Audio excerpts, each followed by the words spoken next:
What's up? What's up?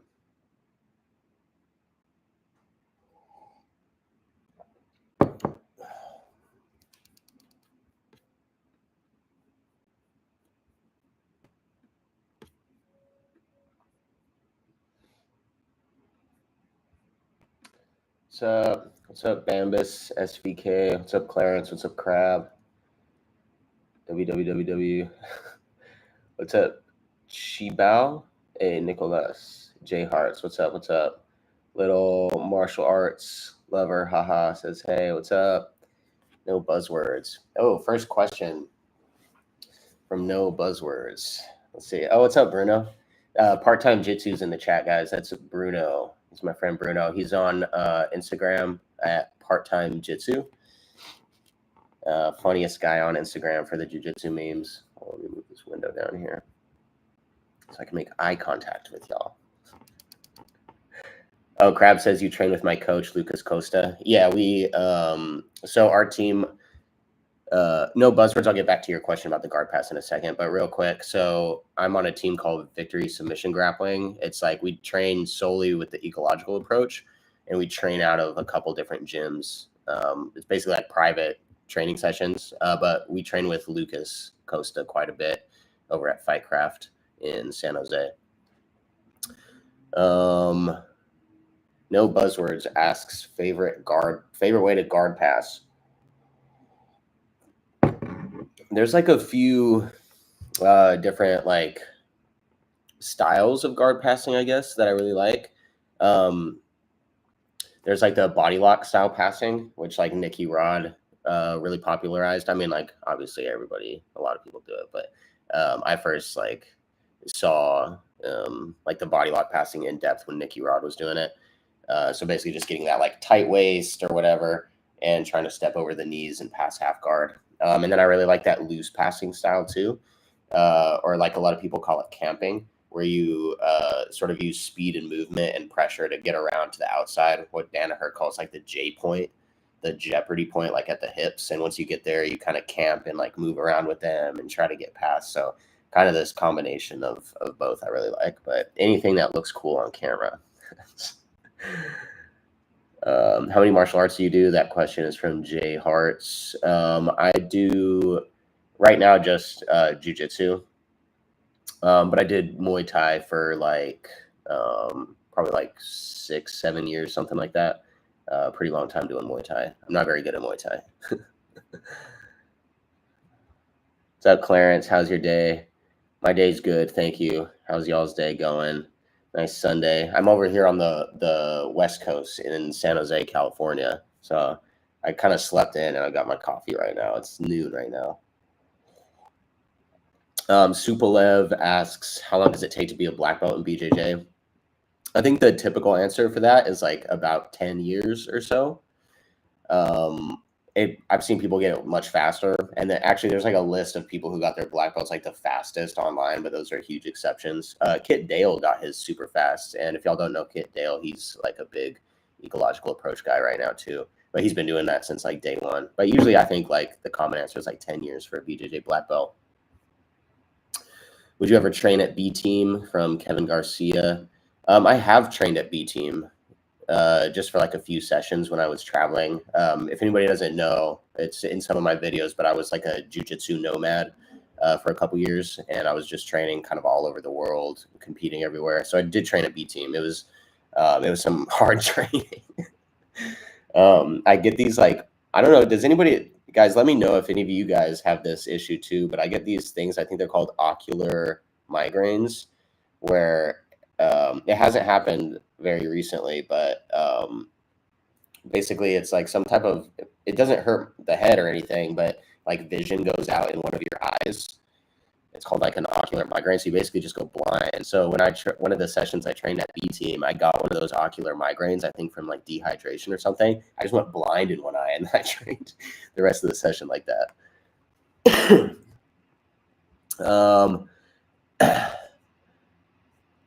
Cool. I'm getting to all the questions here, guys. Thanks. Keep dropping them in the chat. It's good to see everybody hanging out here. Feel free to drop whatever questions you got. We'll be hanging out for like an hour or whatever.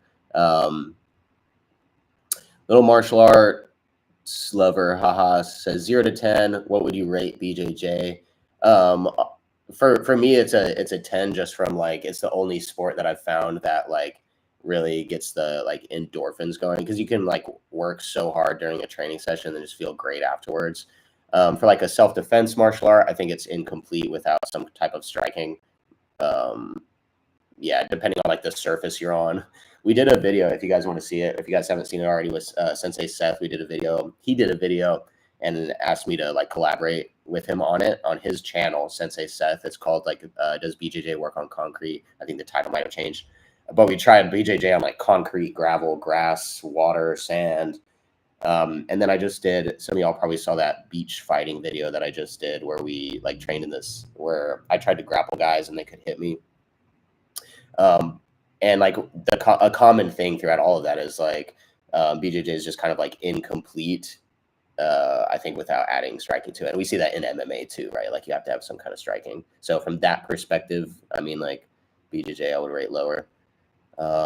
Brandon, what's up, Brandon? Brando Commando. Do you plan to check out the Kodokan when you go back to Japan? I haven't thought about it, but that would be cool. The Kodokan, I don't know anything about it. I know the word. Brandon, can you explain? Can you explain more, Brandon? Okay, Gavin says, hey, I started BJJ in January and kind of fell in love, but 3 months later I tore my ACL. I just had surgery and will be out for 8 months. Sorry to hear that. Gabin, I'm not sure how to pronounce that. I hope you recover fast. He's asking, what can I do to improve my game in the meantime? To be honest, like dude, it just sucks to get injured and like be out. Like I've been out for a few months at a time. I haven't been out for 8 months, but one, focus on like the rehab and like strength training when you can. And then second, I would just like watch jujitsu. I would watch like match footage. I would go to class and just like watch sparring and stuff like that. I'm not a fan of going to class anymore and like watching the drilling. You can just look that up on YouTube. I actually don't go to class anymore. We do ecological approach, but I would just like watch jujitsu and see the things people are doing that are working and like analyze sort of the principles behind those. And I think that'll like, you have to have the knowledge the knowledge about jujitsu component. This is like an ecological dynamics term, knowledge about basically understanding how jujitsu works. And then you can like set up your training to apply those concepts later in training and develop that knowledge of jujitsu. Let's see. Sorry, I'm going slow on the questions. Big Boy 96 says one white belt versus 50 purple belts. Oh shit. Dusty Steel Garage. Maybe you've answered this before, but where in Northern Colorado would you recommend to train jiu-jitsu? Sorry, Dusty, I actually have not trained in Northern Colorado, so I don't know. Random person. Hey Josh, will you ever do a video on taking a judo test? Dude, I mean, if anybody wants to give me a judo test, I will for sure. The problem is like I don't believe in drilling anymore, so I don't go to judo class. So I don't think I'm ever going to get a belt in judo unless like, I don't know, maybe if I start doing well in like judo competition or something. But either way, you can like compete in a more advanced division. So I don't know. I'm starting to get to this point where like belts are kind of somewhat meaningless in a way. Let's see what else we got here. Thanks for all the questions, guys. There's a lot in here. I'm trying to get to all of them. What is your favorite and most effective submission in your opinion? So my favorite submission is the one that I've done the most in competition, the straight ankle lock. I've done like 80 of those. I haven't competed in like a few months this year. Just been focusing on making YouTube videos. But when I was, I did like, how many tournaments did I do? I don't even know, but I have like 80 something ankle locks. And then the most effective submission is just whatever you can get. We see the rear naked choke, especially in Nogi, as like, I think definitely one of the top ones. I can't do rear naked chokes for some reason. I just can't do them. Don't forget to like the video, y'all. Thanks, Dusty. Can we have more shirtless videos? Hell yeah, St. Ruben. At least try Taekwondo. It's a Korean martial art. What's up, Shinobi Nomano? Sabus Martial Arts says, Josh, I have a background in boxing and I want to get a bit of grappling in my life. Can I train BJJ at home? Dude, I think you need a partner to train BJJ. Like you have to train against live resistance to actually like learn anything. You can definitely like watch and study BJJ, but I think you have to have somebody to train with if you're going to be effective at it. Eduardo, what's up, Eduardo? Eduardo Enrique, you guys, one of the biggest supporters here of the channel, always commenting, always sharing the videos. Thank you, Eduardo. I appreciate it. Cheers from Brazil. Ian B, when you first started BJJ, how many times did you roll per class? I currently do about 2 to 3 times a class, 2 to 3 times a week. Rolling when I first started BJJ, we would, dude, I can't even remember.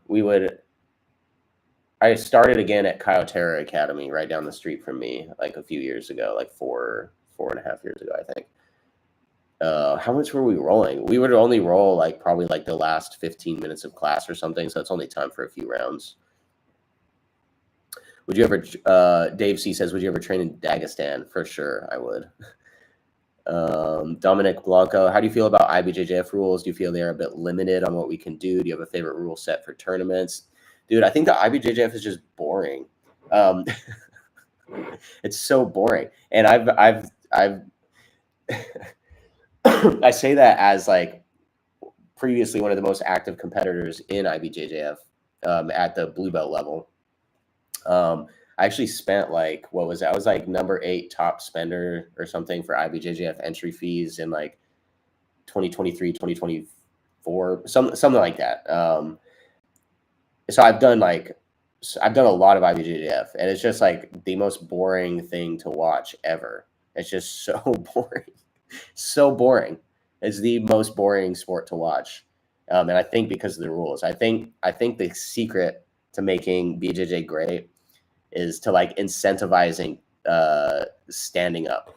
I think some like BJJ nerds, I don't mean that like in a negative sense either. Like I think people who are just really into BJJ can admire the intricacies of nice guard work. I just can't. It's just, it looks so dumb. Sorry, this is a hot take, I know. It looks so dumb. And this is coming from a guy who like almost exclusively pulled guard in like all the competitions up until like recently, where now I refuse to pull guard. Yeah, IBJJF rules. I mean, it's cool, it's fun, but it's not fun to watch. It's a lot cooler if people are standing up and doing takedowns and stuff. I would say my favorite rule set for tournaments that I've personally tried, I guess just Jiu-Jitsu World League, because there's no advantages. You don't score for like almost doing something. I think that's kind of dumb too. You have advantages in IBJJF. It's like you almost pass somebody's guard, so you get an advantage for it. That's dumb. And that's where like in IBJJF too, like the double guard pull thing comes from, where 2 guys are just like jumping up and down, like dancing. It's so dumb. It's so that they can fight for advantages. It's really okay. I'm gonna stop calling IBJJF dumb. I love you, IBJJF. Don't ban me. When fighting a judoka, okay, this question is from Supalev. When fighting a judoka, do BJJ players want to be thrown? When fighting a judoka, do BJJ players want to be thrown? I don't think so. I'll get scored on. Unless it's like part of your strategy. If you're in a rule set where like you can't pull guard, people oftentimes will like let their opponent take them down. Big Boy says, oh, sorry, I almost skipped a question. Hoppy D Hop says, is there a special reason you prefer the ankle lock with butterfly ashi instead of basic arimi or outside ashi? So butterfly ashi, anybody doesn't know, instead of like arimi ashi, which he's talking about, which is like the classic single leg X position, I usually like move my outside foot to the inside as like a butterfly hook for butterfly ashi. I just feel like it has more control over the hips, so that I can like keep them away from me and pin them. The other thing too is like in classic arimi ashi, everybody's automatically like peeling the foot off your hip, like to defend single leg X or the ankle lock. They're automatically just like peeling the foot off. If you have a really strong foot, then you can keep it there, but you usually can't. So immediately, like if people start to like push my foot off, I'll just go to butterfly ashi. But I feel like it's pretty strong because you can like manipulate their leg with that butterfly hook on both sides of their leg, and it's hard for them to push it off. Big Boy 96, who's your favorite BJJ YouTuber? Let's see, dude, quite a lot. I don't want to miss somebody, but like I'm enjoying Carson, Karsa on YouTube. he's like more just straight up BJJ, like competition, stuff like that. I like Ryan Giuliano, good stuff. I don't want to miss anybody, so I'm going to stop listing because some of these guys are my friends, so I don't want to miss anybody. I like Jordan, teaches jiu-jitsu. Jordan Pressinger. I don't know how to say your last name, Jordan. Sorry. Dude, honestly though, like I don't watch a lot of BJJ on YouTube. It's really boring to watch. So, BJJ, what's up, Sweet Cherry Bill? Dang, I'm getting hopped up on this coffee now. BJJ Play says I'm 14 and I've beat some purple belts before. Respectfully, what do you think the odds are I could tap you? Because you scare me. I don't know, dude. I don't know what you look like. I don't know. I need to see your build. Usually it's a matter of strength and height. Try Taekwondo. Let's see. More questions. M1 KPN says the beach vid was well played. Thanks, bro. Sorry, guys. Trying to get to all the questions. I might have to skip through some messages here.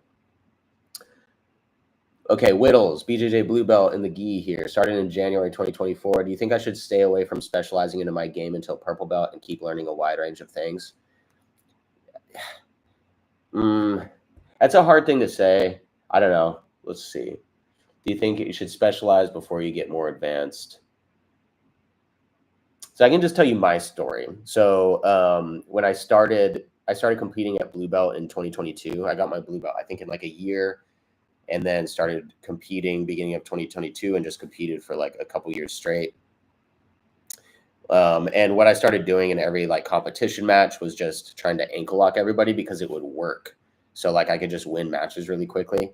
But the problem is I got like, against blue belts at least, so good at the ankle lock that I forgot, or I didn't like learn anything else. So like my game would just break down in all of these different areas. But in a way, like that wasn't a bad thing. I think that was a really good thing because it gave me like this special move. But then on the other hand, it just took away from like developing all of my other jiu-jitsu. So then I kind of switched it up and I stopped pulling guard and ankle locking and just do like standing and stuff now.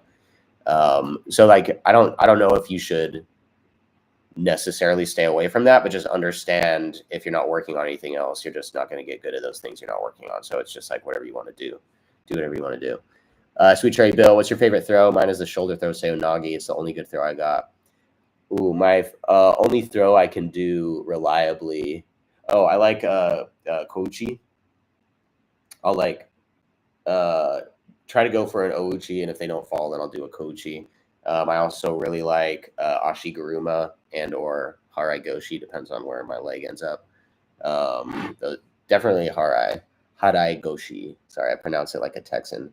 I'm from Texas. Ian B, mental rehearsal is huge during recovery. Watch matches and remember what it feels like to do things you have done before. Yes, Ian. Brandon says Kodokan is the oldest judo school in the world where judo was born. Many world-class Olympians visit and train there from all over the world. That'd be cool. I would love to visit there. Ander Garcia, how are you able to retain all the techniques that you're learning through the training? I've only been on BJJ for 2 months and I feel I can't retain anything at all. I think that's a common issue with the traditional approach to drilling and training BJJ, which is why I do the ecological approach, because you're not trying to memorize techniques. I don't know. I don't really know that many moves. Mickey 33. I enjoy the drilling, but the techniques we drill go so far over my head. I feel I'm wasting my time doing them. I get so much more out of getting my ass kicked. Yeah, I agree. Turf toe from Jan. Turf toe. Tape it up, buddy. Tape it. Don't train. Maybe get an MRI to see if you've torn a ligament. And even if you tore a ligament, you either get surgery if it's like completely torn, I think. Maybe. I'm not a doctor. Or you just like buddy tape it and rest it. I don't know. Toes suck. Thanks, Dalmo VR. Appreciate it. Why does everyone hate on BJJ? It's not that bad. From Martial Arts World. What's up, JT? From V, we need more Soren and you videos. I love Soren. Soren Ogden. He's in the most recent video, guys, on my channel where we trained him to compete in a jiu-jitsu tournament. He's a judo black belt. Bambus SVK, do you think it's possible to improve by watching IBJJF streams, and would you recommend it? Yeah, it'll give you like knowledge to see like what's working for people, like what types of things are working. And then you can use that to like influence how you design your training. Sweet Cherry Bill, you need a partner in BJJ. I always have a partner. I think I am schizophrenic. Sorry, guys, I'm a little sick. How do you feel about the Americano? If we're talking about the coffee, great. If we're talking about the Americana, definitely a big guy, white belt move. Just noticed I spelled like wrong. Let's see. Just Josh Barger says, just competed for the 4th time and still paralyzed with nerves. Any comp nerves tips? If you sign up for my mailing list, let me see if it's in the description of this video. Okay, I don't see it. It might be in the description. It should be in the description. If you sign up for my mailing list, I actually have a newsletter that goes out, and I think one of the first ones addresses competitioners. But main things that have helped me is like there's the mental and the physical aspect. So mentally, just focusing on what you can control, like not focusing so much on your opponents, what they're doing, everything that's happening around you, but focusing on like getting to your game, making sure you get a proper warm up, making sure you do all of your stuff to the best of the ability that you can. So like direct the focus internally. And then you'll see like a lot of stuff isn't really in your control, so you don't really have to worry about it. And then the second thing, physically, breathing really helps, like box breathing or physiological size. So that's like 2 inhales in, slow breath out. So just like learning some breathing techniques really helps. Monster says, have you ever thought about transitioning to MMA? I want to do an MMA fight actually soon. Sweet Cherry Bill, like if you are paying to enter, I ain't doing it. I am broke and my cousin stole all my money. Kevin Garcia, what do you think? Who do you think will take CGI 2? I don't even know who's on the roster. I need to look. Let's see. Let's see who's going to CGI 2. A full running list of teams and grapplers. Let's see. Okay, we got the 10th Planet team, Team New Wave, B Team, Team Australia, Asia, Team Americas. Oh yeah, Team Europe, Team Atos, Pedigo. Dang, guys. I think just from who I would like to see win is Team Americas, because it's got the eco guys on there. Greg Souders is coaching it. DeAndre Corbet is in the -66. Hell yeah. I feel like the B Team and Team New Wave teams are like, they're so good. I really don't know. I really have no idea. I'm looking at the list right now. It's hard to say. I'm rooting for Team Americas. Let's see. I'm trying to get into watching the pro scene of BJJ. Where should I start? That's from Gavin Gabin. Where should you start? Start by watching CJI 1. Do that. And then from there, you'll branch out. You can watch like ADCC, WNO, Polaris. Start with the first CJI, though, from last year. Bambus, do you think flying arm bars are something you should have in your collection? If it works, yeah, why not? Click Zen, can you recommend something to learn? All required moves to be examined for the blue belt.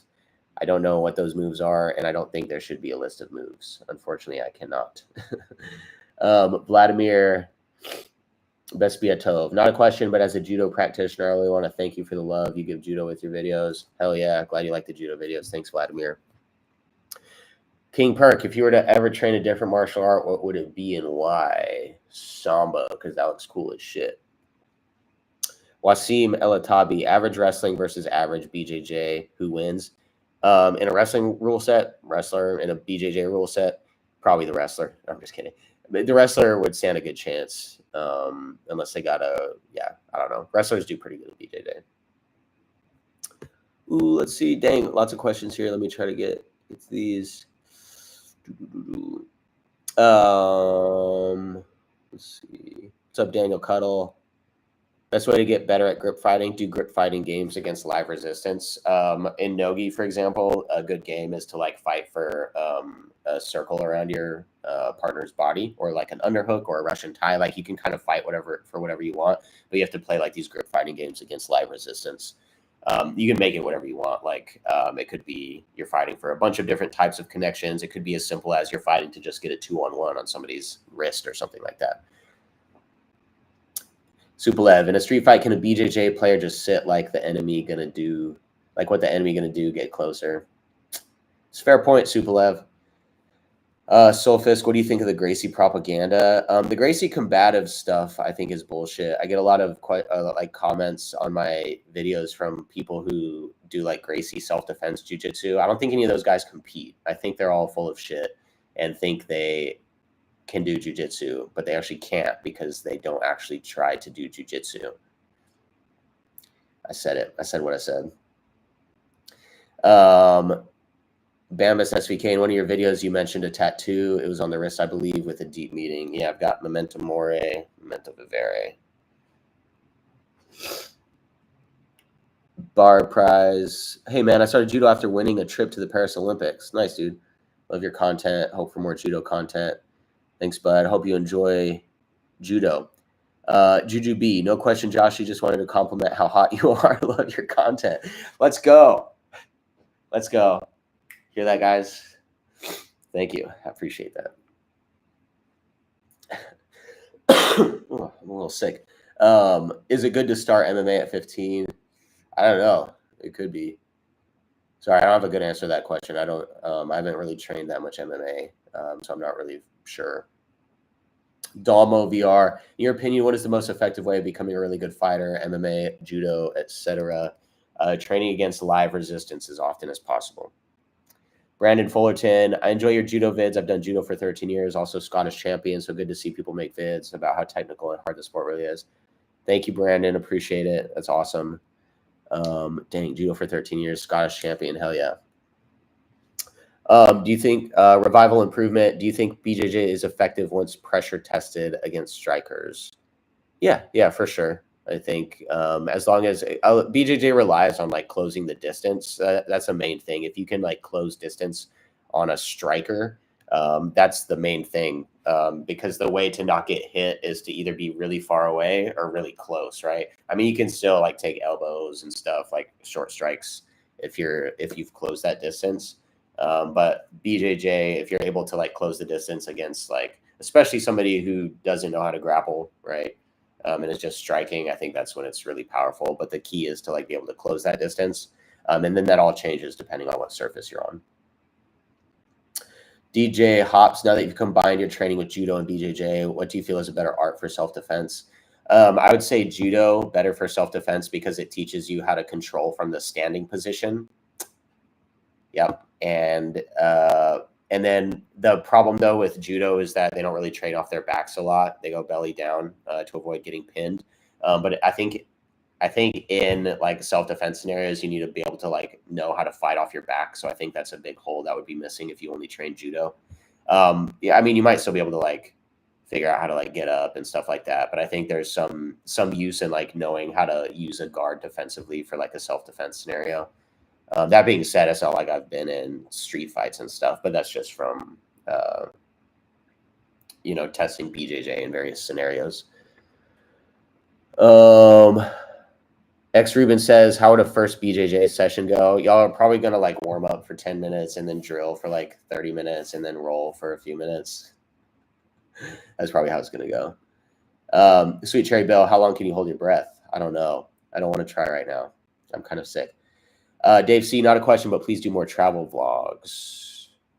Okay, yeah, if I travel, I'll think how I can work those in. I don't think the whole audience is really a fan of the travel vlogs, unfortunately. I did those for a while, but I can definitely see how I can incorporate more travel into my videos. Revival improvement, are there standing chokes in BJJ or grappling in general? Yeah, you can choke from standing. The guillotine is like a really common way to do that. If your opponent like shoots in on you and you wrap up their neck and choke them, that's very common to finish those from standing. Martial arts world, why do people say BJJ doesn't work? I think it's because they're mostly thinking from like a self-defense perspective. And they're thinking when you compare BJJ versus like different martial arts, there are some things that are not good about BJJ, depending on like the surface you're on, who you're fighting, blah, blah, blah. If there's multiple attackers, all this kind of stuff. I think that's when people start to say BJJ doesn't work. But you only have to look at like BJJ competitions or like MMA to see that BJJ does work. It just depends on the context you're in, right? So what led you to start practicing BJJ? I actually started it during COVID. A mutual friend just reignited my passion for it. I had done BJJ a little bit, like when I was a kid, and when I was a teenager also, but just for like a couple months here and there at a time or whatever. So I've been a white belt since I was like 5, but I just never trained consistently. And it's actually because my dad was training BJJ back in the 90s. Do you have any tips for maintaining composure in competition? I feel like I perform better while rolling in class than in competition. Yep, that's very common. In competition, you're going to like sink to the level of your training, is what they say. And like, there's been times in competition where I perform better than I do in training, but it's just like these wild moments where you can't really predict those. Yeah, ideally, you want to perform as good as you do in training, if not better. But to like maintain composure, I think a lot of it is just reps. I think a lot of it is competing a lot so that you like get better at competing. I think that's the big thing. Like you have to have exposure to like how your body feels when you compete, like your emotions, all that kind of stuff. You have to know what that feels like so that you can learn how to like moderate that for yourself. A lot of it, so like reps of competing, mindset, like understanding what you can control, what you don't control, and then I think breathing practice is very helpful. What level of sandbagging is acceptable? No level of sandbagging is acceptable. Let's see. Sorry, getting to all the questions here, guys. Ven says, I'm thinking of starting BJJ, but I want to know whether a gym is good or not. Try to find a gym that teaches with the ecological approach. If you can't, just most BJJ gyms will offer like at least a day trial, if not a week trial. And the biggest things I would look for is like how the coaches treat you, because like nothing else matters if the coaches treat you poorly. I think some people will argue with that. There's some like coaches who make their brand by being like super mean to people, and then people want their respect and all this kind of stuff. I would just, main thing is vibes, I think, first and foremost. And then especially if you're not a competitor, like if you're a competitor, you already kind of know where to go, right? But if you're just starting out BJJ, look for the vibes, and then you'll be able to understand as you train more if the gym is good or not. It's really hard to say. There's like red flags to look for. Another big thing, like make sure you're going to a gym where they treat personal hygiene and cleaning the gym as like a top priority, making sure the gym is clean. So good vibes, clean gym. If you're gonna get staph, you're gonna get ringworm. If you don't, it's fucking disgusting. So good vibes, clean gym, and you can learn from most people. I think you'll know if you're in a McDojo. You'll know. Like most BJJ gyms nowadays are legit. It's hard to find a really shitty BJJ gym, meaning like a shitty BJJ gym as in you would not get like at least decent training. It's hard to find really bad gyms like that. I've trained at gyms like all over the world too. That's why I say that. Like in pretty much any major metropolitan area, if you look up the BJJ gyms, you're probably going to find a good one. It's hard to find a bad one. Good vibes, clean gym. And not one that makes you wear their uniform. Let's see. What martial art do you want to try next? Sambo. That comes from Adam Wheeler.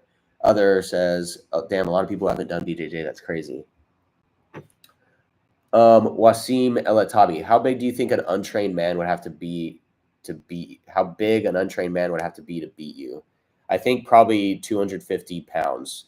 I think a NFL linebacker sized person if I engaged with them and didn't run away, I think they could smoke me. Probably. Yo, Josh, big fan of you. Thank you, John. I appreciate it. John asks if Soren has a YouTube channel or social media. Not at the moment. You can follow Kensei Judo on Instagram, though. He posts stuff there. So Kensei Judo, that's his dojo that he's the like head instructor there. Kensei Judo, KENSEI Judo Official, I think is the Instagram handle. Let's see. Lucas Herman says, just started BJJ and no teams near have any beginner teams, so I have a hard time adjusting to getting smashed and not knowing the basics. Any thoughts on this? If there's no other options, you're just going to have to keep getting smashed. The other thing you can do is try to like work on certain things with people who are closer to your skill like level, like after class, before class, on the weekends, whatever, outside of training. Because there's something to be said for getting smashed.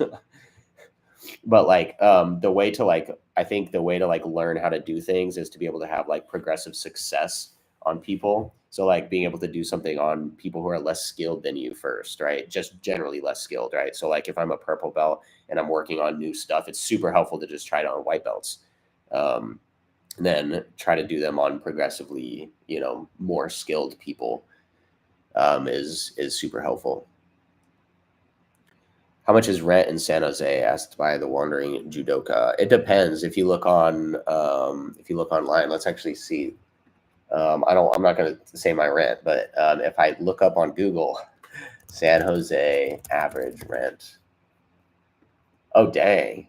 Okay, it's actually the average is higher than I thought. Average rent in San Jose is $3,150 per month. Dang. Yeah, anywhere between 2,500 to 3,300 is like the neighborhood variations. The Bay Area is absurdly expensive, guys. It's ridiculous.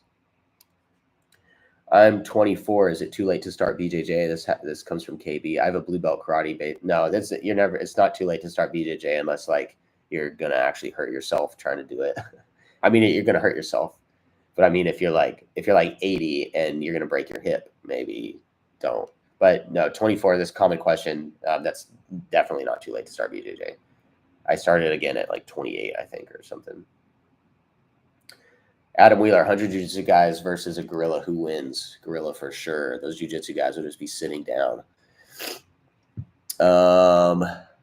John asks, what do you do if you really like BJJ, but your partners cling onto the one mistake and tell everybody? This happened to me and I'm thinking of stopping because it just got me annoyed. That sounds like bad culture in the gym. Maybe talk to that person or something. I don't know exactly what happened, but that seems like bullying. Ben BTW says, hi, Josh. What's up, dude? Okay. Bryce Pratt with a question. I want to get a 6-foot grappling dummy before I can pay for classes that has arms. Can I get good with practicing with that, or are classes the only way? I think there's like super limited utility in doing anything with a grappling dummy. The only way to like actually acquire skills, BJJ is a sport where you have to learn to apply moves against a resisting opponent. A grappling dummy will never be resisting.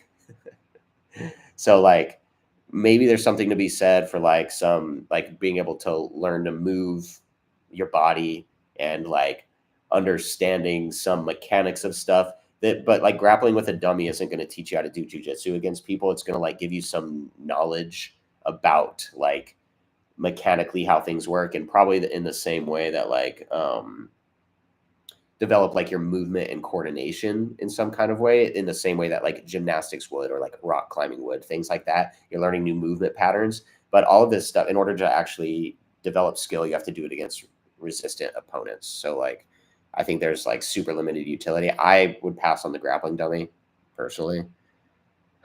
Baal says, Josh, please sign my forehead. I love you. I'll do it.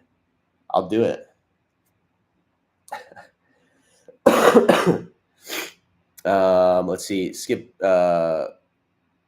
over some of the messages just so I can get to everybody's questions.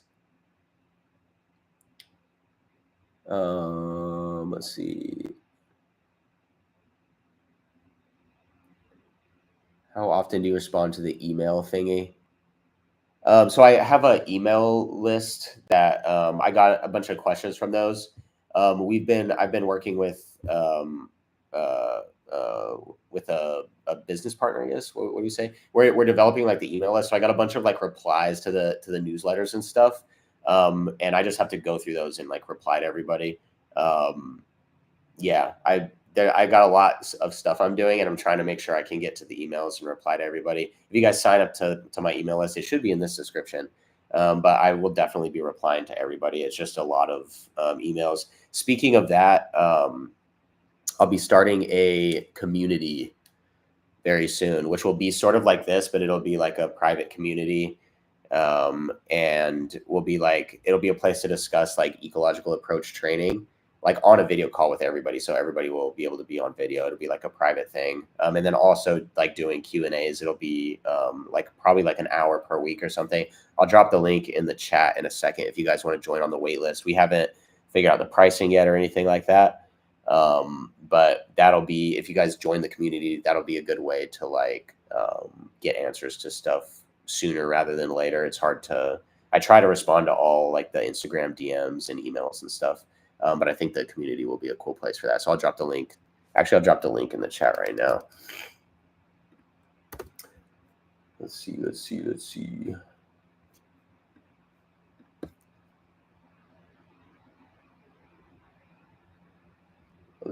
Okay, I'm pulling it up here. Okay, so here's the community wait list. So if you guys sign up to this, it will be like a monthly paid thing. We haven't decided on the prices yet, but if you guys sign up to the wait list, you'll be like in the queue, and then I'll email everybody once like that's ready to go.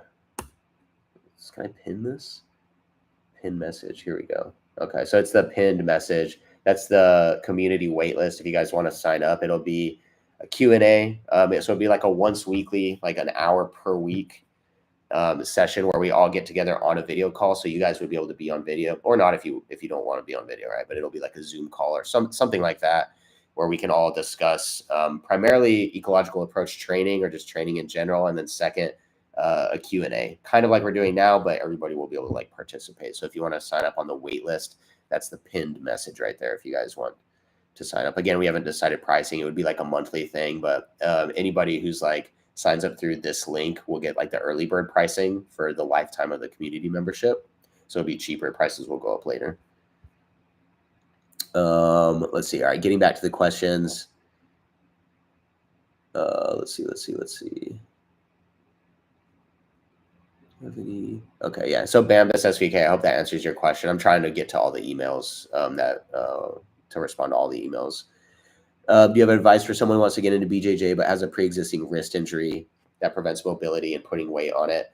I don't know what the injury is. I would, without knowing the details, the first thing that comes to mind though is like strengthening everything. So like having a strength training thing for that, and then just lots and lots of tape. What's your opinion on hop keto? Is it effective? I've never done it. I don't know. I haven't even watched it, I don't think.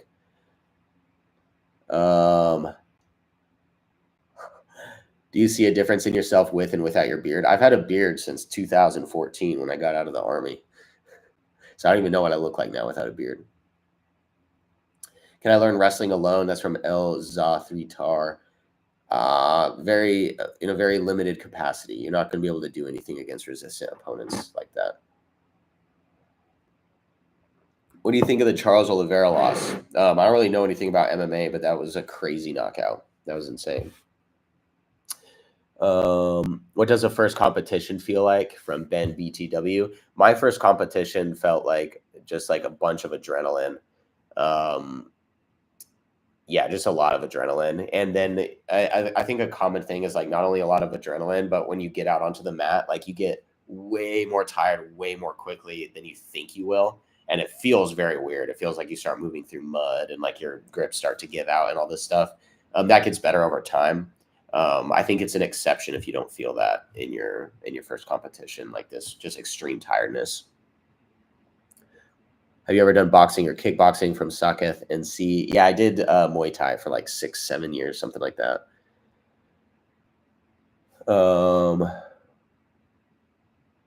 Man in a Van Martial Arts watched the pepper spray video. Yeah, I accidentally got pepper sprayed. That's on my channel.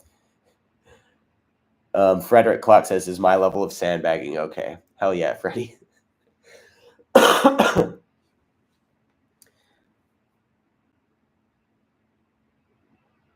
Rafiq says, I was introduced to ecological approach through your video. I did my own research as a result. I was wondering if there is a reason why there's an emphasis on CLA and not enough on differential learning. Rafiq, I would look up Bren Teaches Movement on YouTube. He's my friend. His name is Bren. He recently did like an 1.5-hour documentary that he worked on for 18 months about the ecological approach. He literally did like his master's thesis, I think, on that, or I don't know academic words, but he did his master's like project, whatever it is, on CLA. And I think when they did the studies in the different sports, they compared like the traditional approach of drilling, differential learning, and then CLA. And I think CLA just outperformed differential learning, even though differential learning still outperformed like traditional drilling. I think that's the answer. I hope I'm not wrong on that, but from my understanding, that's the answer.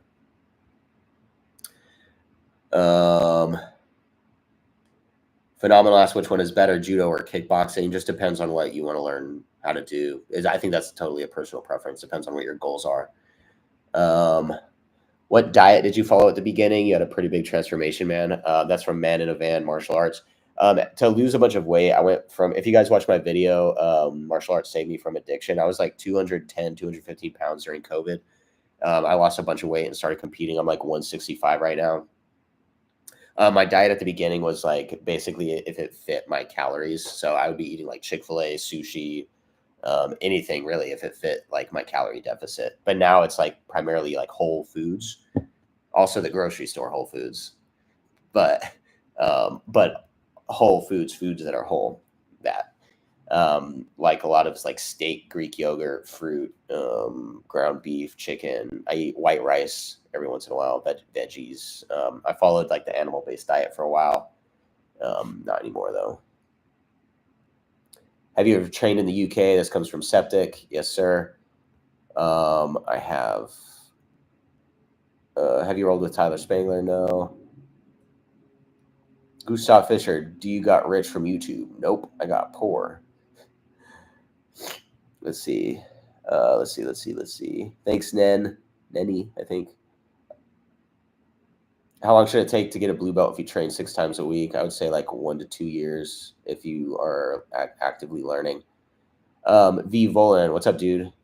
Good to see you. I think I saw you at the Jiu-Jitsu World League the other week. How far do you think ecological jiu-jitsu will proliferate in an average gym training environment? I feel like it's going to take years, but I think it's already becoming more popular. Like even in just the past 2 years, a lot of more people know about it. Yeah, I think a lot of it's going to turn into sort of like this hybrid thing where people are drilling and doing like ecological approach games. That's my theory. That's at least going to happen first. I don't know. Where's... Sorry, the questions. J Brothers, wait, what's your pronouns? My pronouns is that guy. He, him. I'm him. That's my pronouns. Just kidding. I thought that was funny. John, please, Josh, we need more videos with Soren, also longer. Thanks, Bryce Pat, for subbing. Appreciate it.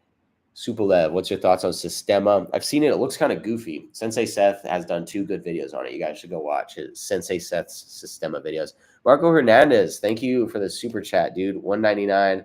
Hell yeah. Love to see it. Appreciate it. Thank you for the support. Thank you very much. And the question is from Marco Hernandez for $1.99 is, what's your opinion on spats without shorts? Dude, stop doing that. People, stop doing that. Don't do that. Don't do that. Your balls are just there. Your balls, your entire, everything is just there.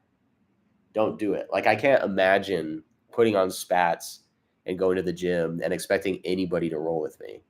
Like, I don't know, dude. I think it's just, it's assault. It's assault. No spats without shorts. No spats without shorts. That's my opinion. Even with your friends, like, what are you doing?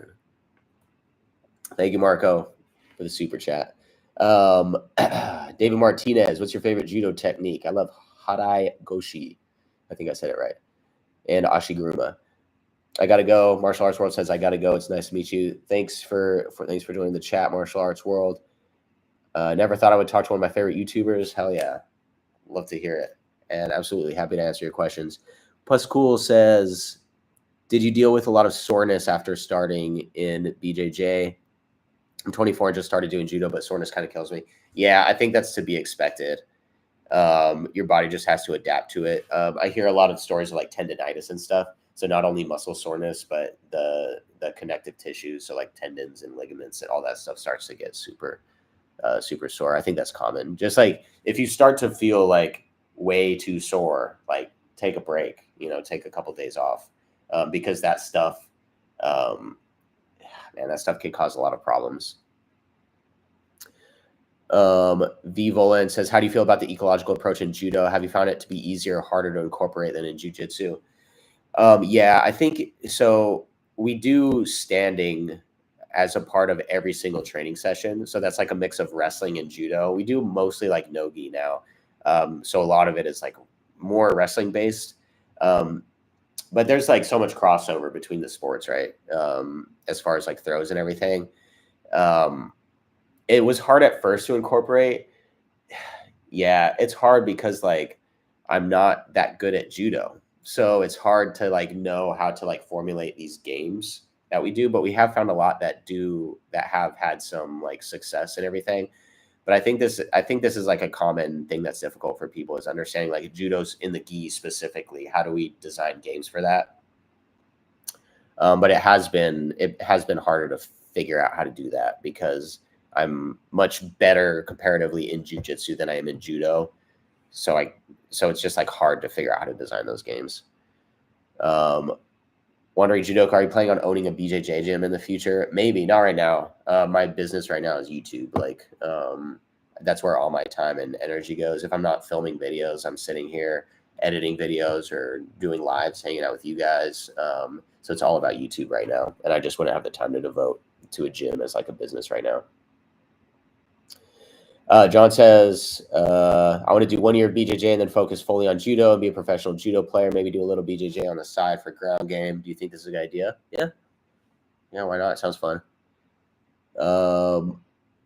Yeah, Martial Arts World says, John, do what martial arts your heart desires. You got this, man. I agree with that. Do whatever looks fun.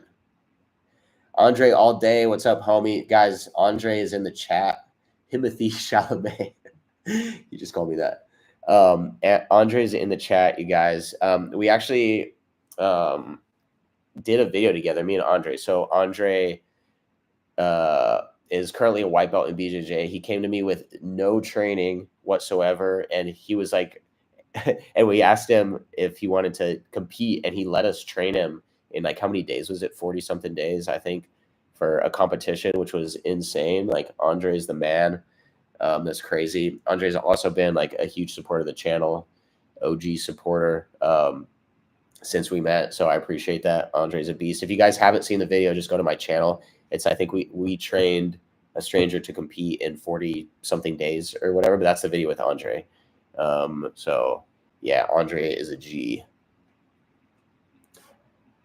V Volan says, I didn't realize that was Soren. That's one of my training partners. He beat, haha. Yeah, in the recent video with Soren, the judo black belt versus jiu-jitsu competition, which is on my channel right now. It's the newest video. Yeah, that's Soren, judo black belt. Young Mallard, happy to hear it. Noah Henriksen, thanks, dude. Thanks for joining. Fish Cake says, what is your favorite submission? Now it was the ankle lock forever. Guys, you're about to get a free foot show. I have an ankle lock tattoo. Blur that out. Blur that out. Hold on. Blur the foot out. Yeah. Yeah, it was ankle lock. But ankle locks are dumb. Just kidding. They work really good. But what is it? What is my favorite submission now?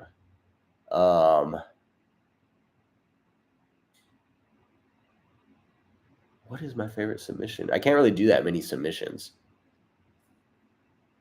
I've been working a lot on like getting arm bars lately. No, my favorite submission now is the smothered choke. So when we did the 1 purple belt versus 50 white belt kumite, I think it ended up being like 25 white belts or something.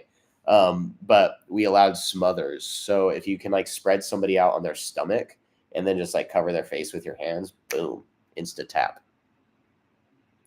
Nothing like smothering some white belts. Yeah, I got a lot. I got submitted by several white belts. Patrick Smith, hey Josh, you helped inspire me to try judo. Hell yeah, dude. Looking forward to learning and training a lot more. Awesome, dude. Happy to hear it, Patrick. Matt says, how's your body feeling after the kumite? What's up, Matt? Is it back to normal yet or still smashed? I got sick immediately after the kumite. It smashed my immune system. And my ribs hurt. I think I'm almost back to normal.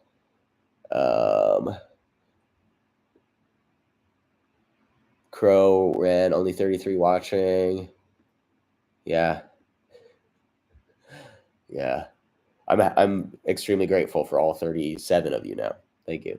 Stonebeard, what's your #1 tip for your first tournament? Gi comp is in 3 weeks. Been training a little over a year, 5 days a week. #1 tip for the first tournament is go there to have fun and learn how to compete. That's it. Try to execute your game, but go there to like learn about competing. #1 tip. David Martinez, what did you do in the Army? I was in the 82nd Airborne Division. I was a paratrooper. I was in Afghanistan in 2012. Yeah, I was on Fort Bragg for a long time. B. Volan, thanks a bunch for the responses. For sure. Huge fan from Brazil. What's up, Geraldo Junior? Geraldo? How do I say that? Are you, Patrick Smith, are you planning on testing for your yellow belt soon? You're probably closer to orange. I don't attend judo class, so I don't know if I can test. Andre, thanks for the super chat. $5 from Andre. Thank you, dude. Hell yeah. Boom. Did you hear about UFC BJJ 1 event that just happened? They stole the Craig Jones format. Yeah. UFC BJJ. I've only watched some clips of it on Instagram. I haven't watched a full episode, but they did like take the pit. They made the pit, and like Craig Jones is like clearly upset about that. It's kind of funny. I haven't really watched a whole lot of it. The craziest thing that I saw happen was when what's his name, Doderline, let his arm break in an armbar against who was his name, Carlos Enrique. He let his arm break. That was gnarly. I hope I didn't spoil that for anybody, but that clip has been out for a while. So thanks, Andre, for the 5 for the super chat. Appreciate it. Yeah, the UFC BJJ was crazy. What did you guys think about that? Let's see. Some more questions. Gustav Fisher, do you think BJJ or judo is better street fight wise? Judo, because you learn how to control people from standing, but you need to learn how to fight off your back too. So you need to supplement that with BJJ's guard work. Crow Ren, I want to get a jiu-jitsu dummy. Do you think they are worth it? Nope. No, you need to learn how to train against live resistance. Stephen Clark recently started BJJ. What gi clothing brands to choose or stay away from? I don't want to spend more than I need to, but also prefer to buy something that will last a long time. Yeah, I don't know which ones to stay away from, but I would recommend like Hyperfly, Kings, CTRL, Show Your Roll, Gold BJJ. Gold BJJ just sponsored the recent white belt Kumite. So the difference between a lot of these gi brands, like go with one of the popular, well-known ones. Like they're going to make good quality stuff that's not going to like rip and stuff. I find that the fit is a lot different between the different brands. So it's really like, it's kind of a trial and error process sometimes. But I'd stick with the more popular brands. Like I probably want to get anything off Amazon or anything like that. Go with like Hyperfly, King, Show You Roll, CTRL, Gold BJJ. What else? Sorry, I don't want to be missing anything. A really high quality but expensive brand that has sent me 2 gis that they're actually my favorite gis is kimonofighter.com. It's a Japanese brand. They're very expensive, but like also the highest quality gis that I have. I really like them. They're comfortable and the fit is really good. So, but those are just if you have the money to spend on that, but it's super high quality. Kimonofighter.com. Young Mallard, I just enlisted in the Navy looking to pursue Greenside Corpsman. Any advice on staying injury-free before I leave for boot camp? I don't want to take a break from BJJ, but I don't want to get injured. Sleep and weight train, I guess. Yeah. Hold on, I need to get a tissue, guys. I got a runny nose. One second.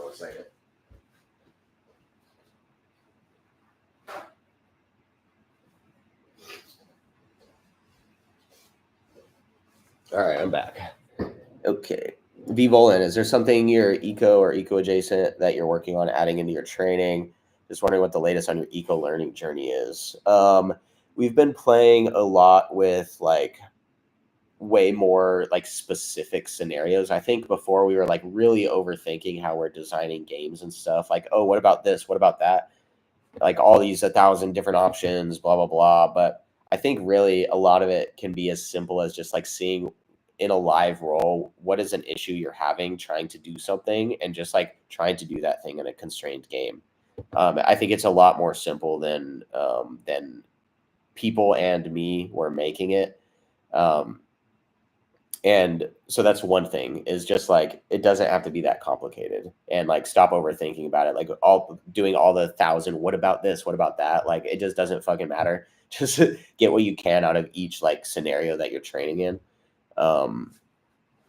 The other thing is we've been playing a lot with like transition type games. So like moving from one thing to the other. So like, in a standing situation, for example, moving from the Russian tie and like moving to a body lock. So we call that like upgrading the connection, or even just transitioning between connections. So if you're playing leg lock games, transitioning from one leg to the other as like a win condition. So not only like designing the games based on like a single outcome of like a submission or a position or something like that, but also transitioning between different positions. Stonebeard, thanks for sending good vibes. Hell yeah, thanks. Let's see. John says, why don't you join UFC BJJ? You will demolish her. No, I will not. I respect you, sir. Thank you for that compliment, but you severely overestimate my abilities. I'm just a purple belt. Those guys are like world-class black belts. Those guys are crazy. Zaid says, greetings from Suriname. What's up, Zaid? Advice on surviving the white belt stage. Just keep trying to learn, dude. Let's see, more questions. Hannes, sorry, I hope I'm saying your right name, says, I'm doing Japanese jiu-jitsu now, but we don't do randori and thinking of doing judo. What are your thoughts about that? Yeah, I think a martial art is kind of bullshit if you don't spar in it. Judo, you spar. So I think that's a good idea. Wrestling or judo for self-defense from Freddie Clock. Dude, you're just a giant. So if you guys don't know Frederick Clock here, he's like 500 pounds. Not really, but really big guy. Beat me in the white belt kumite. Bro, just be you, you know? But legitimately for like self-defense scenarios, like I think a mix of both wrestling and judo, but like in self-defense, I don't think you really want to be like shooting onto your knees like classic wrestling. That's why I think judo is good, because you like learn how to do everything from standing up. So maybe Greco too. I don't know. I haven't done Greco though. Sway BJJ, do you think wrestling and jiu-jitsu is a good combination? If so, which one do you think is better? I think it's a great combination, and it just depends on what your goals are. I don't think there's any better one.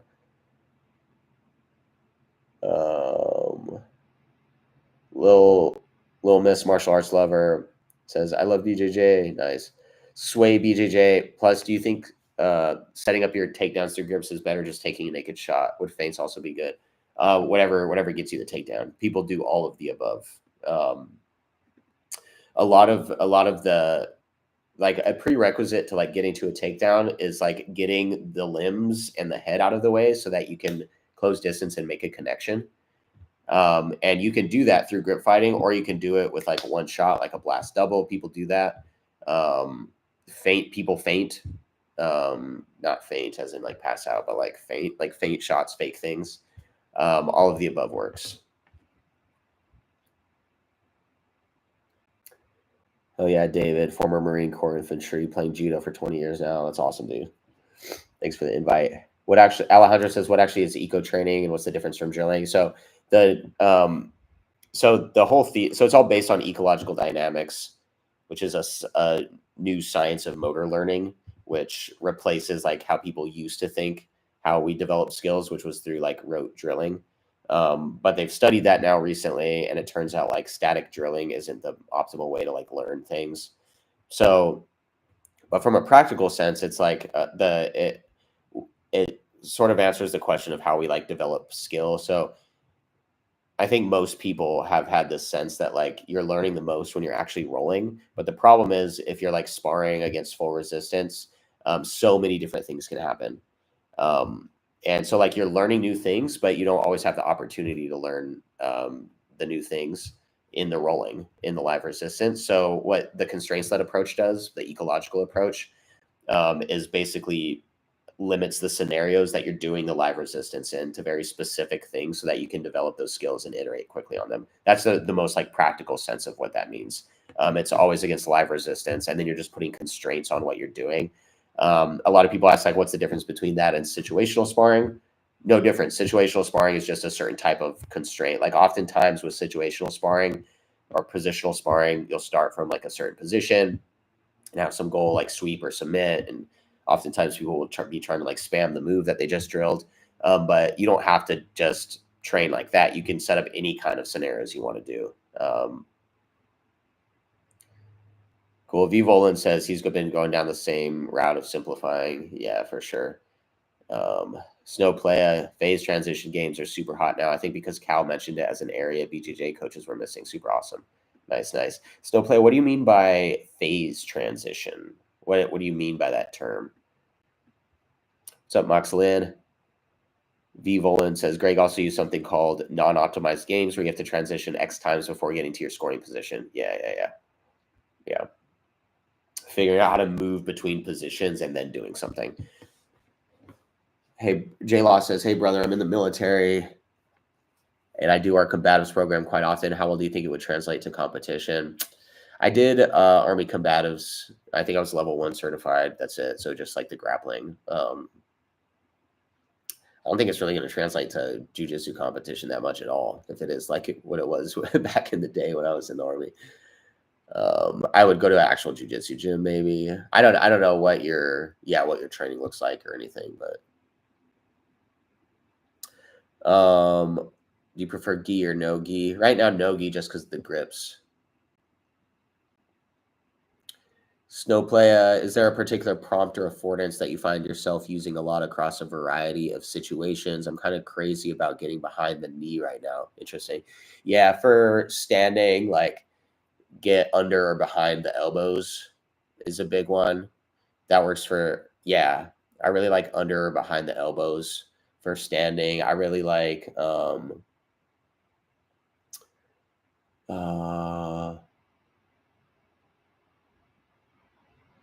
hold them down and keep them down when passing. When looking for takedowns, get the hands out of the way, stuff like that. Cool. We're going to end pretty soon, guys, but I am starting a community pretty soon. It'll be like a paid community. We're still figuring out the prices right now, but if you want to join the wait list, that's the link in the pinned chat right here. And it'll open a link to the wait list where you can sign up, and then I'll email the details about what's actually involved in it. We're thinking right now once weekly meet for an hour with everybody in the community. And it'll be like where we can talk back and forth. So it's going to be like you guys can actually like it'll be like a kind of like a Zoom meeting type of situation where everybody can talk and participate. And we'll be talking about the ecological approach, how we're like working on training right now, getting feedback from everybody. Oh, Jacob Flores. Okay, he's coming in with the hot judo questions. I'll get to that in a second. And then second from that, it'll be like a Q&A like this. So it'll be like a live space for Q&A plus discussing the eco approach. Sway BJJ. Also, Josh, what is your favorite takedown? By the way, you're my favorite YouTuber. Thank you. Favorite takedown in general. I love a good blast double. I'm really bad at it, but I love those. Okay, Jacob Flores. So let's say you did eco and judo. Would you be inventing all your own throws on the spot? You don't need to drill Uchimata to learn it. No, you wouldn't be inventing your own throws. And no, I don't think you need to drill Uchimata to learn it. Patrick Smith, do you have any plans for no-gi judo? I saw a few comments about it, and I'm all for it. Yeah, we're gonna do. I'm trying to do another video with Sensei Shintaro Nakano. So we did a gi video where I challenged him to some randori. Challenged him, and we're gonna go back and do no-gi. So we're gonna try that. Snow Playa, just focusing on the area between phases of grappling. Got it. Phase transitions. I see. Okay. So Snow Playa said the word phase transitions earlier when discussing like designing games. So yeah, okay, that makes sense. Phase transitioning between standing, guarded, pinning, etc. Cool. I like that. That's cool. I didn't know that term. Akeem Bonur says, what do you think of training camp with people like Hodger Gracie or Henzo Gracie? I haven't trained with either of them. I would like to, though. Okay, J Law says, so ours is Air Force. It's more BJJ focused now, teaching escapes, takedowns, and chokes. I just don't want to get embarrassed, I guess. Yeah, I mean, you just got to, if you're going to compete, you just got to focus on, like, learning how to compete, and kind of going to competition is, like, figuring out where your jiu-jitsu kind of stands against other people at a similar skill level. Yeah, so I don't think getting embarrassed, I mean, like, yeah, I mean, I think you're only embarrassed if you choose to be embarrassed. It depends on what your goals are for going there. Like if it's all contingent on like you performing well or like getting first place, you have to understand that like the medal isn't necessarily in your control, right? So if you're banking all of your competition success on things that aren't within your immediate control, then you're going to set yourself up for failure. So you just need to focus on having like internal goals and focusing on what you can control.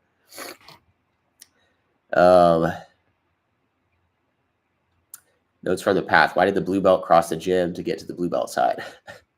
And ask for help tying their gi. David Martinez says, Justin Flores is doing great no-gi judo. Yeah, I love watching J-Flow, yeah.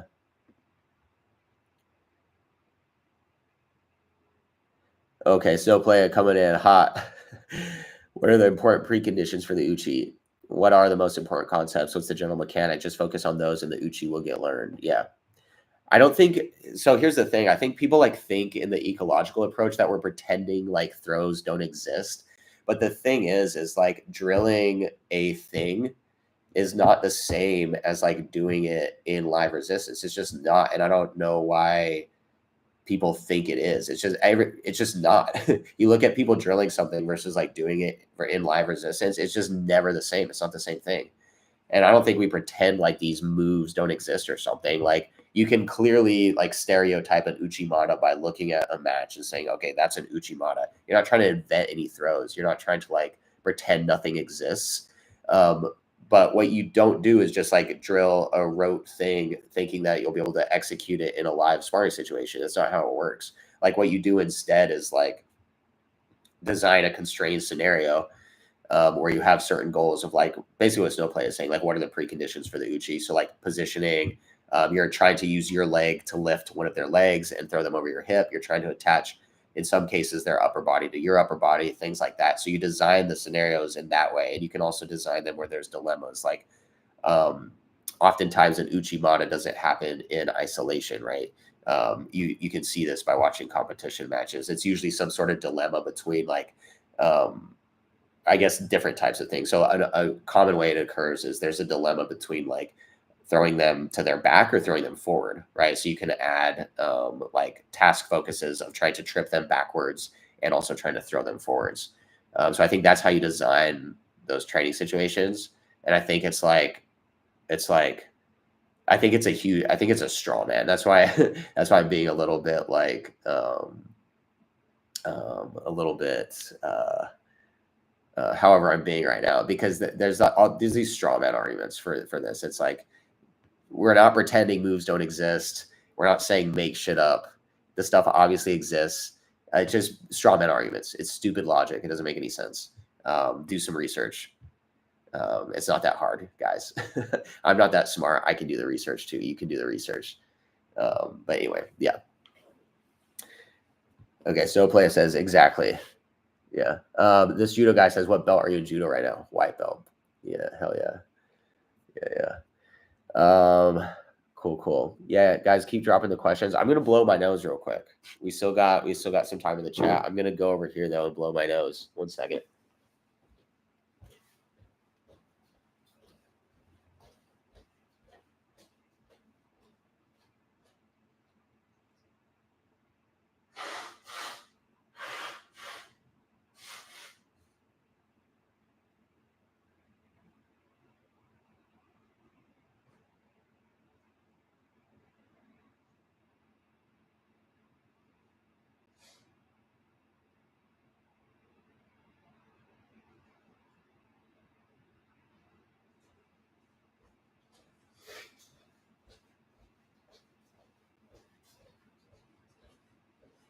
All right, we're back.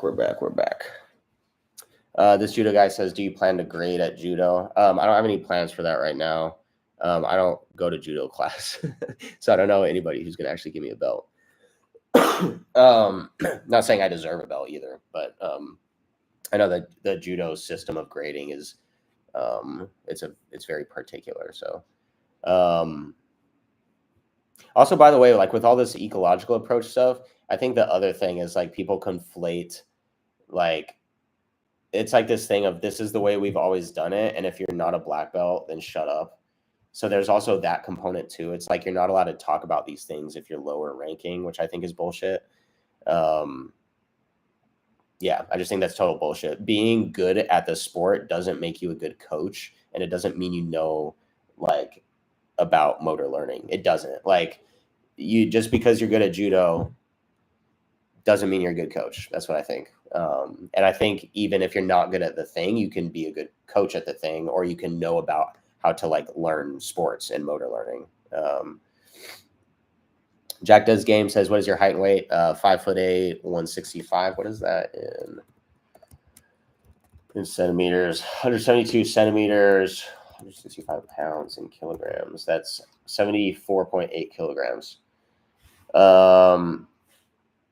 Ahmad Abul Rab says, do you love Mr. Beast?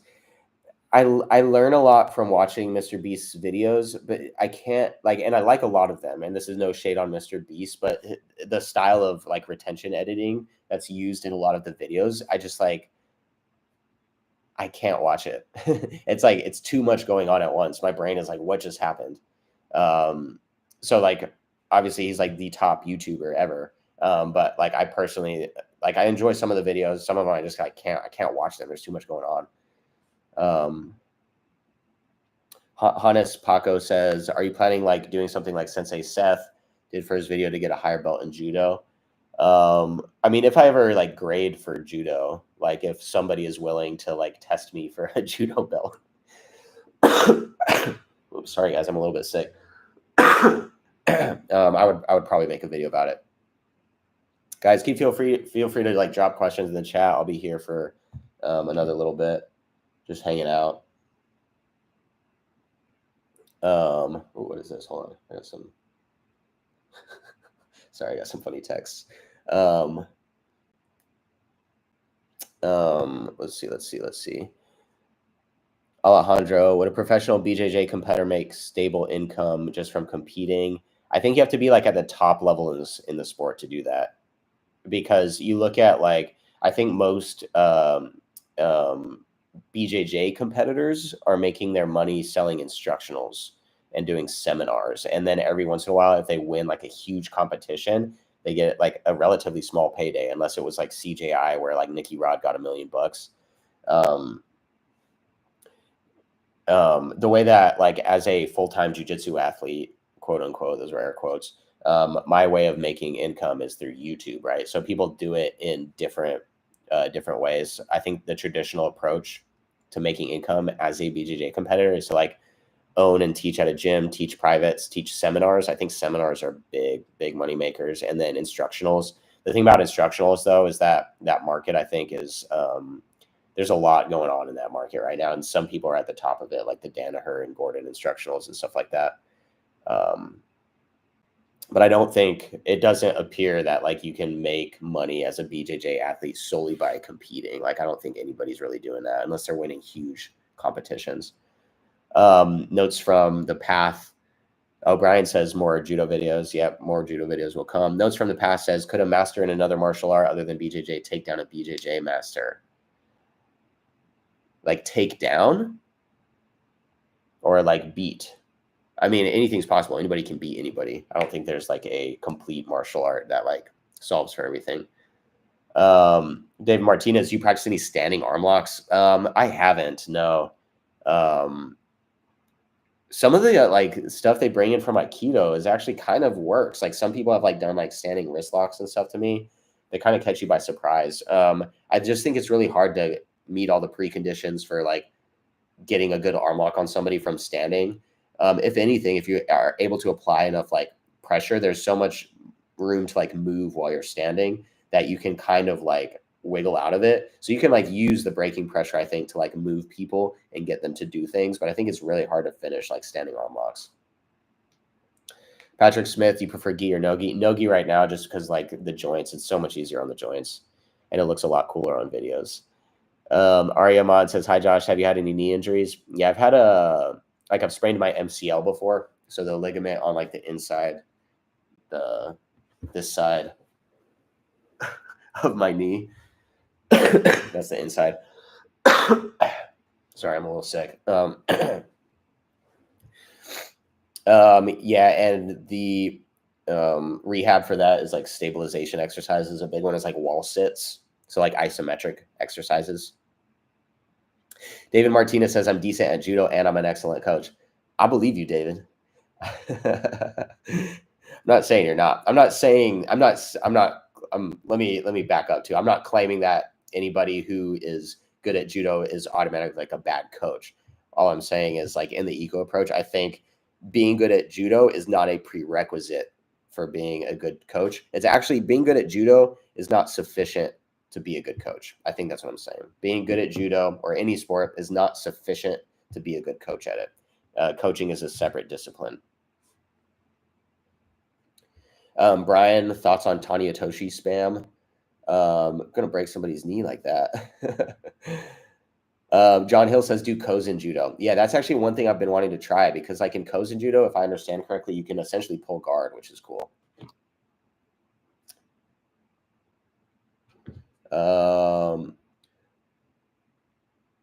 We see a lot of Mark Solomon Scheiman, I think, says we see a lot of videos judo for BJJ. I'd really appreciate a BJJ for judo video. BJJ for judo. Interesting. Okay, I'll think about that. Bamba says VK, is Sotogari even useful in BJJ? Yeah, you can get to it. What is the most effective martial art in a real fight, like a street fight, says Ahmad. There is no one most effective martial art. I think it's super useful to focus on martial arts that allow you to stay on your 2 feet as you're fighting. So like judo and like Muay Thai would be 2 good options, or wrestling and Muay Thai. And then I think it's useful to supplement BJJ to be able to work off your back in case you're put in that position.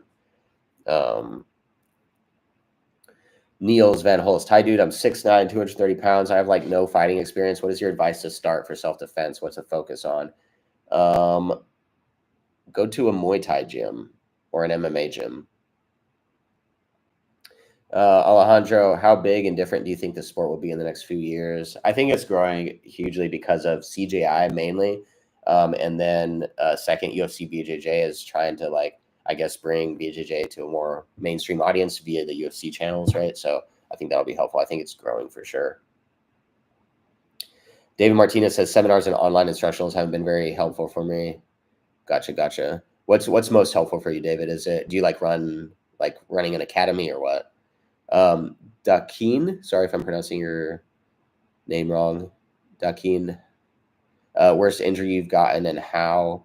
When I separated my AC joint, because I was competing and cutting weight a lot for like competing like every 1 to 2 weeks for like 2 years or something. I don't even know. It was like I was like a jiu-jitsu nomad, and I wasn't doing enough strength training and my AC joints. So it's where your collarbone connects to, if you can see it here, where your collarbone. Sorry, I'm going to take off my shirt, guys. I'm going to put it back on.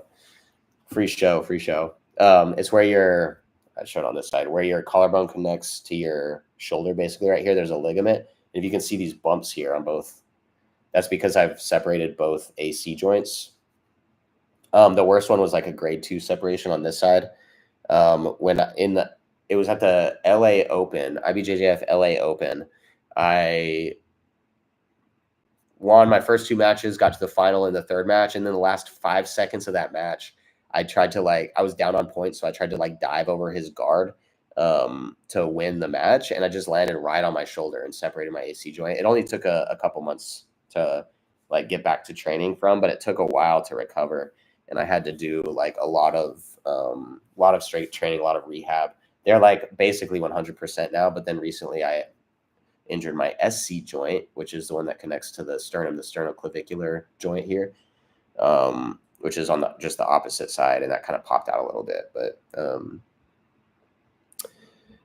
yeah, it's always for these injuries, it's rehab and strength and conditioning. You just have to strengthen the connective tissue and muscles around all of this stuff. Tonsi says, oh, sorry, I missed some questions, I think. David Martinez, I'd love to teach you some very effective standing arm locks. I'd be down to learn. Tonsi says, do you still compete at IBJJF? I haven't for a few months because all I'm doing now is focusing on trying to make good YouTube videos for you guys. And nobody really likes to see competition videos, IBJJF competition videos, unless there's something else interesting happening there. Maybe I enter the heaviest weight division or something like that, but nobody wants to see IBJJF videos. Patrick Smith, is there anything sneaky I could learn for Randori as a white belt? I guess good technique would be the most surprising. Yeah, good technique would surprise people. Got my coffee. Anything sneaky to learn for Randori? It's hard, dude. I don't know. It's so hard. When I started judo, it's so hard to take down anybody. I don't know. I wish I could answer that question. I can't. As a white belt, I don't know. E2 says, can you develop your belt color by competing only no-gi? Yeah. Some academies do that. The only thing is some academies where it's both gi and no-gi. I don't know. I've seen it happen to where no-gi guys are just white belts for a really long time. But no, most no-gi gyms or no-gi programs will still promote you belt colors, I think. Alejandro, do you think there should be a sport of grappling where it's a mix of wrestling, judo, and BJJ, where takedowns and throws are worth more, no pulling guard, and rounds like UFC, BJJ? Yeah, I think if we can incentivize the standing aspect of grappling, I think it would be so much more fun to watch. Yeah. I think everybody knows that too. A widespread audience, a general audience does not want to watch people pull guard. BJJ nerds will want to watch people pull guard. What's his name? The Levi Jones Leary at CJI doing his fancy intricate guard work. It's super impressive and cool, but nobody besides people who like guard work will care about that. Nobody wants to see that as a general audience. So I totally agree with you, Alejandro. Todd Lowe says, what are some tips you would give to someone trying to start a channel based around similar content like yours, Jesse and Camp, since they said just start, find an interesting idea that you would click on and then just go film it. And you're just going to have to iterate from there. How to Darce choke from your average martial artist? I have no idea. I've never hit somebody with a Darce. I got short arms too. I need to figure out how to do it. Gus says, how should I start even if I'm overweight? Is there limitations to starting? No, you can still start. You're just going to find that a lot of people are a little bit worried to roll with people who are much, much bigger than them just because the weight difference is more risky for injuries. If you are big, I mean, you can do whatever you want. But if you I don't know. A lot of people actually, when they start training, they start to naturally lose some weight. There aren't any, so what I'm saying is there aren't any limitations to starting. I just would also like to point out very nicely that typically bigger people, it's you're going to be having to go way lighter with your training partners. And that's going to change the way you grapple. I think this is what I've heard from people who are on the higher end of the weight spectrum. It's it changes the way that you learn how to grapple, especially in the beginning stages, because you're trying not to hurt anybody. And you notice that your training partners, the much smaller ones, are only like willing to roll with you if you guys agree to go light, right? Which kind of changes the way that you roll. So yeah, I mean, if you want to lose weight, like go for it, whatever. I'm not, this discussion isn't about whether to keep your weight or lose weight. But it's just about understanding how that can affect your training. But no, there's no limitations. Like you can go do it. I don't think there's really limitations on weight, age, whatever, but you just have to understand like how those things will impact the training. David Martinez says, I prefer light randori. Fun. Ahmad Abul Rab. By the way, it's late here, so I need to sleep. You're great. Keep it up, man. Thank you. I appreciate that, Ahmad. Thanks for joining the chat. David Martinez says, teaching has really helped improve my judo. Yeah, I hear that from people who teach. They, regardless of the sport, helps improve their ability to learn. Brian says, what's the most annoying type of judo opponent to compete against? The ones that keep spamming drop seo and then bellying down. Just drop seo spam. If anybody doesn't know what I mean by that, it's like a turn throw where they turn and try, like grab your arm or your collar. There's Morote seo, there's Ippon seo, all this stuff, blah, blah, blah, blah, blah. These seo nagis where they grab you and turn and drop to their knees, because they can just spam that over and over and then just go belly down so you can't attack them.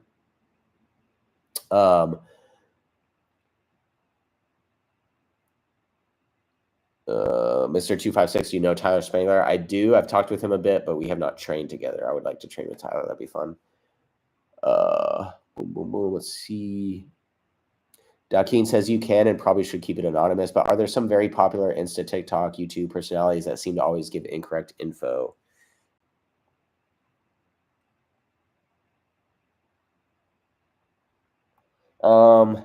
Nobody really stands out as like a charlatan necessarily. I think a lot of people are trying to like give correct info, but the thing that happens too, as somebody who's doing social media and YouTube, I think you just have to be careful. You just have to be careful what advice you're giving and like explain why you're giving that advice. I'm not going to call anybody out though. I can't really think of anybody on the top of my head either who's like a popular and just always like giving incorrect info. Other than sorry, Jiu-Jitsu Giant, your debate on drilling versus the eco approach, Big Dan. Sorry, dude, that was incorrect info. But other than that, no, he's gonna beat me up. Yeah, Big Dan's gonna beat me up. Let's see what else. Let's see. Akeem says, where do you see jiu-jitsu in 5 years? I think more people doing the ecological approach. I think more competitions that look like CJI with a grappling pit. I think it'll be more exciting in 5 years for general audiences to watch. Bambus SVK, when you do ankle locks, do you keep your end of the feet close to each other? Do you keep your end of the feet? Usually when I'm doing ankle locks, I'm just trying to control their hips. So sometimes I'll cross over into like a outside ashi, butterfly ashi type situation. Sometimes one of my feet will be controlling their other leg. It really just depends. I'm just trying to control their hips. Gus, what would be the highest weight class? There's ultra heavy in most competitions, which like I forget what the minimum is, but then there's no cap usually on ultra heavy. Let's see. Mark Solomon Shyman says, what do you think of Sensei Seth's sumo progress and ambitions? Seth is the sumo man. Seth is really good at sumo. I actually went to a tournament with him too and saw it, and it's a lot more shockingly impressive in person. I think it's pretty cool. Yeah, Patrick Smith says drop Seo spam. Yeah, that's my least favorite. Oh, David says my favorite counter to the drop Seo spam is Uranagi, belly to back suplex. Yeah, maybe I can figure out how to do that. Your average martial artist, how do I do a triangle and an armbar at the same time? Just lock up the trap triangle, so their arm and their head. And usually it happens a lot when people are like kind of posturing up a little bit from the triangle, and they'll start like using their arms to try to get out. And that's when you can snatch the arm. It can happen in a lot of different circumstances, but that's a pretty common way. And just extend their arm, like use your legs to control their shoulders, control the end of the lever on the wrist, and boom. Hakeem, do you think that with enough work you could be black belt world champion? Who knows, dude? I'm like 32, so maybe a master 4 black belt world champion. Let's see. Juan Carlos Murillo says, why weren't you at the San Francisco BJJ tournament yesterday? I'm sick. I'm a bit sick right now. The Modern Gamer, why do you deal with the adrenaline? How do you deal with the adrenaline rush during a competition and also dry mouth where you start feeling sick? Breathing and warming up. So before my first match, I'm always trying to break a sweat and then just making sure I'm doing like usually either like box breathing or physiological size, but just making sure I have my breath controlled. Fred 8901X says, after your video with Jesse recently, would you think about doing a video where you enter a competition but only use standing submissions? Maybe. I'm trying to do. The thing is like there's a very limited amount of people who are interested in competition videos, but I think that maybe the standing submissions, that's pretty interesting. I don't know if I could execute any of those on like purple belts though. Like I think that would be pretty hard. E2, can you press somebody's neck by forearm in a competition when you're full mount? You're not allowed to like apply pressure. You're not allowed to like squeeze the trachea, I think. I think you can control somebody with the forearm. I don't know. Look at the rules. I wouldn't do that. But I mean, you can like control somebody by pressing them down with your forearm for sure. I do that all the time, like especially from like side control. I don't know. That's a good question.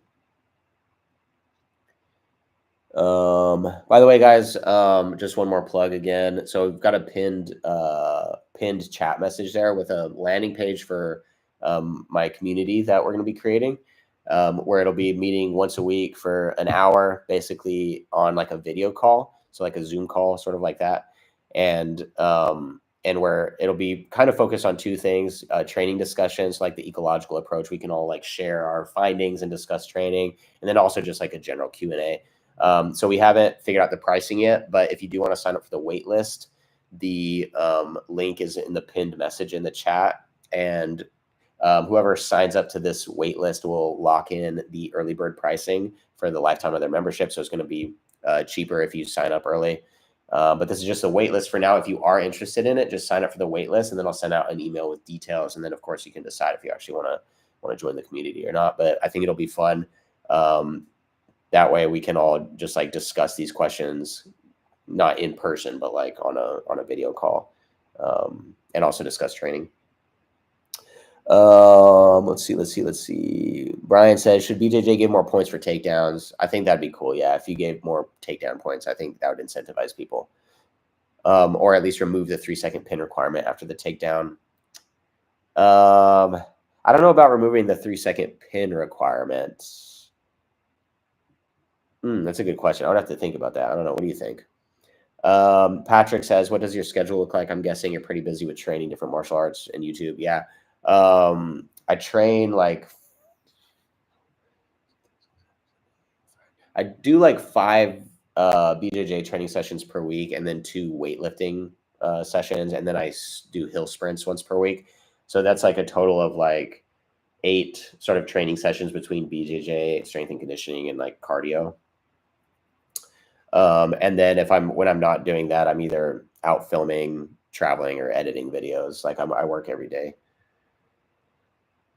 almost every day, not every single day.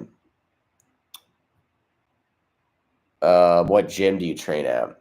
A couple different gyms. We run our own training program. We train at several different gyms in San Jose and Fremont and Sunnyvale. What's the story behind you finding the ankle lock is your favorite submission? My first coach, Vitor Pascual, over at Kyle Terry Academy, showed me an ankle lock one day, and then I just started trying to do it on everybody. I think actually I had like popped my ankle too. Somebody like did a takedown on me during drilling and completely just obliterated my ankle. So the only like thing I started looking for was like shin on shin and single leg X and ankle locks. So really getting my ankle popped from a takedown was the thing that set me off on my ankle lock journey. It just always started working. Like right when I started doing the ankle lock, it was just started working. Your average martial artist, why do you paint your nails black? I don't know. Why do you wear underwear? Actually, so the first time I got my nails painted was like a few months ago, because my jujitsu friend Jordan asked me if I wanted to go get a pedicure with her. I was like, hell yeah, I'll go get a pedicure. And I got a pedicure. I got some purple nails. And I was like, you know what? Might as well paint my fingernails black because it looks cool. And then I did that. And then a lot of people got really upset. Yeah. And I just did it. They're not painted right now, but the modern gamer says, when you started BJJ, how long were you being too nice to your opponents and not putting pressure on them? I was a spaz from the beginning, so never. Seabass says, how would CLA apply to things like MMA or when strikes are involved? Same thing, set up situations. That's very common in like Muay Thai. Like when I trained Muay Thai for like 6-7 years, we'd play these like kind of situational sparring games where like maybe you can only like do left kicks to the body, or maybe you can only use your jab, or maybe you can only maybe you have to do like 3 strikes in a row or something, you know. Yeah.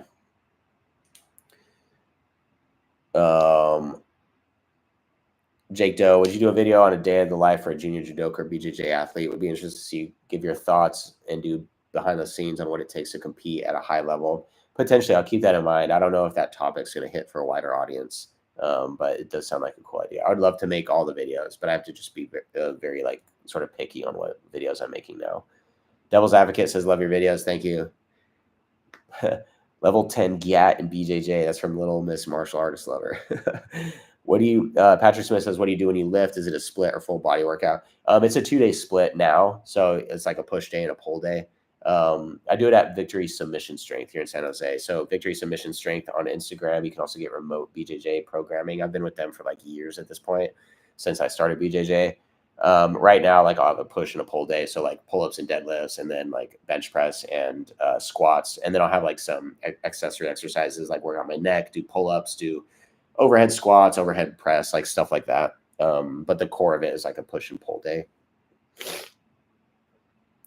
Alejandro would love to see another training a complete beginner to compete video. Yeah, that'd be cool to do another one.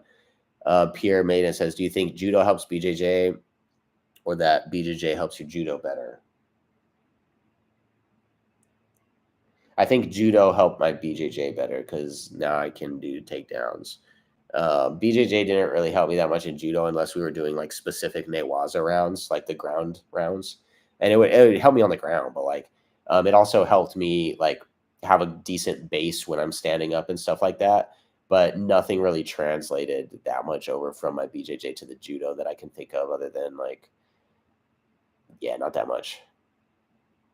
Jason Gibbs asks, would you consider playing MMA? Yeah, I want to do an MMA fight. Patrick says, gotcha, thanks. I'm trying to figure out how to balance lifting, training, and running, so that helps. Cool. Cool, guys. Cool. That was fun. Thank you, everybody, for joining the live. Thank you for all the questions. Thank you for the super chats. Again, we'll go ahead and end it here. I'm a little bit sick. And a great time talking to you guys. Appreciate it. If you want to join the wait list for my community, we're still deciding on pricing and everything right now, but if you want to join the wait list for a 1 hour per week call with me, where you can ask questions, we can discuss the ecological approach, all that kind of stuff, sign up for the wait list, and I'll send out an email with all the details of what the community would look like, what the pricing would look like. But if you do join the wait list now, you'll get the lowest price locked in for the life of your membership. It'll be the early bird pricing for the founding members. So yeah, sign up for the wait list. You don't have to pay anything yet. You don't have to do anything yet, but sign up for the wait list. We're trying to gauge interest on the community, how many people would actually want to be in there and do this kind of thing. It would be cool to talk with all you guys, like actually on a video call. Right now, these live Q&As on YouTube are just like a one-way thing where you guys are typing in the chat and I'm kind of responding, which is fun and everything. But it would be cool to have like a more sort of dedicated group where we can all hang out for an hour and discuss things in depth and hear from other people as well. Hopefully some other you guys, if you are training with the ecological approach, for example, you can give all your input on the games. Seth says no. Fine, Seth. Guys, Sensei Seth in the chat. Go watch his new video about Kudo. It's crazy. Cool. Thanks, Westy. Yep. Have a good night. K-Pack, yeah, sorry, dude. We're ending the call right now. Thanks for joining though. David Martinez, take it easy, Josh. Nice chatting with you. Yeah, thank you, David. Thanks for the input and the questions and everything. But yeah, guys, sign up for the wait list and the pinned ecological, more like eco-shitical. Damn, bro. Seth is shitting on the eco approach. K-Pack, I'll be streaming again maybe in like another week or so, probably later this week. I'm not sure. But yeah, guys, if you want to sign up for the wait list for the community, where we'll be doing like live Q&As where you guys can participate in the video call and discuss training and all that, go ahead and sign up for the wait list in the pinned chat comment. You'll get early bird pricing. No, it's cool. Seth, why are you trolling me? Yeah, he's building a feud. I thought we were friends. All right, guys. All right, we're going to end the chat. Sign up for the wait list. Thank you, everybody, for your questions. Thank you for the super chats. I appreciate all of that. Hope you have a good rest of the weekend. This guy sounds sick. I am sick. Sick as fuck, bro. All right. All right. Peace out, guys. Thanks.